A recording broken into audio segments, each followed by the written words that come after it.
Assalamualaikum warahmatullahi wabarakatuh. Saya Sufaul Fuadah dari mahasiswa BPI semester 6 IAIN Pekalongan. Di sini saya akan membuat video penyuluhan mengenai pentingnya menjaga kesehatan mental dan menyikapi wabah COVID-19 menurut ajaran Islam. Selamat menonton.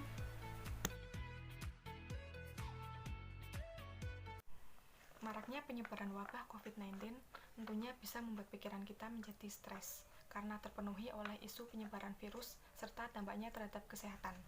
Sehingga kondisi ini bisa membuat rasa cemas dan rasa takut terhadap COVID-19 di kalangan masyarakat menjadi semakin besar. Oleh karena itu, rasa stres harus segera kita atasi agar orang-orang di sekitar kita tidak takut dan menjadi lebih kuat dalam menghadapi wabah COVID-19 ini. Nah, selain kesehatan fisik, kesehatan mental juga tak kalah penting untuk terus kita jaga. Lalu seperti apa sih cara menjaga kesehatan mental untuk kita bisa tetap terjaga dalam menghadapi wabah COVID-19 ini? Belakangan ini, banyak sekolah maupun institusi di sejumlah daerah yang telah memberlakukan sistem pembelajaran daring atau online untuk pelajar dan mahasiswa. Selain itu, banyak juga perusahaan yang telah menerapkan sistem kerja WFH atau work from home untuk karyawannya. Hal ini tentunya membuat masyarakat yang belum terbiasa dengan sistem belajar ataupun kerja secara daring membawa dampak pada produktivitas sehari-hari. Dampak-dampak tersebut bisa berupa kesulitan ketika berkonsentrasi ataupun semangat yang rendah. Oleh karena itu, adaptasi akan hal-hal tersebut membutuhkan waktu. Jangan terlalu keras terhadap diri sendiri. Kita perlu membuat ekspektasi dan tujuan serealistis mungkin di saat-saat yang tidak pasti seperti sekarang ini. Cara menjaga kesehatan mental yang kedua yaitu bisa mengelola tingkat stres yang ada pada diri sendiri.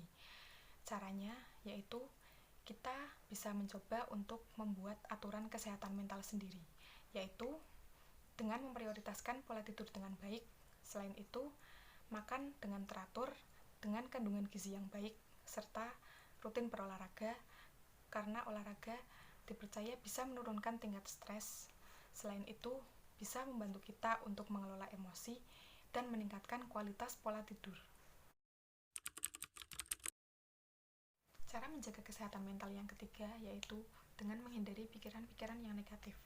Karena pikiran negatif mengenai diri sendiri akan mengurangi kemauan serta membatasi kemampuan dan rasa percaya diri dalam waktu yang bersamaan.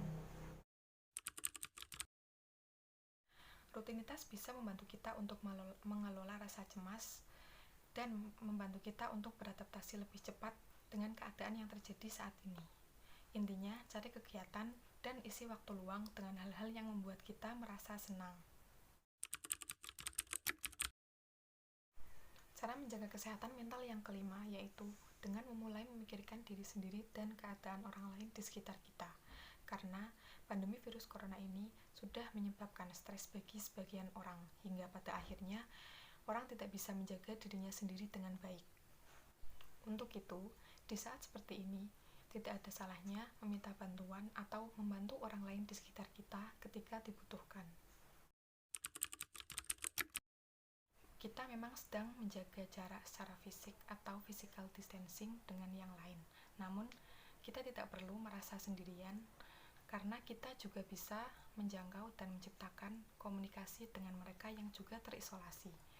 Jadi, kita harus tetap menjaga hubungan sosial dengan baik dengan orang lain pada masa-masa seperti sekarang ini.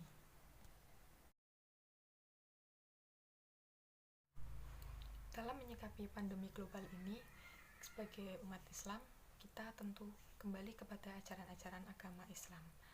Lalu seperti apa sih cara menyikapi wabah COVID-19 menurut ajaran-ajaran agama Islam? Di antaranya yang pertama yaitu senantiasa meminta perlindungan kepada Allah. Meminta perlindungan kepada Allah bisa dilakukan dengan membaca doa-doa yang bersumber dari Al-Quran, seperti surat An-Nas, surat Al-Falaq, serta juga bisa membaca doa yang bersumber dari Nabi Muhammad SAW. Yang kedua yaitu berikhtiar dengan melakukan pencegahan. Setelah meminta perlindungan kepada Allah sebagai manusia, kita juga harus melakukan usaha-usaha pencegahan seperti rajin mencuci tangan, rajin memakai masker, makan makanan yang bergizi, Selain itu, rutin menjaga kesehatan dan hindari keluar rumah jika tidak ada keperluan. Yang ketiga yaitu bertawakal kepada Allah. Setelah melakukan ikhtiar, maka kita serahkan semuanya kembali kepada Allah, karena hidup dan mati kita sebagai seorang hamba semua berada di tangannya. Dan yang keempat yaitu yakin akan kesembuhan, karena Allah adalah sebaik-baiknya penyembuh.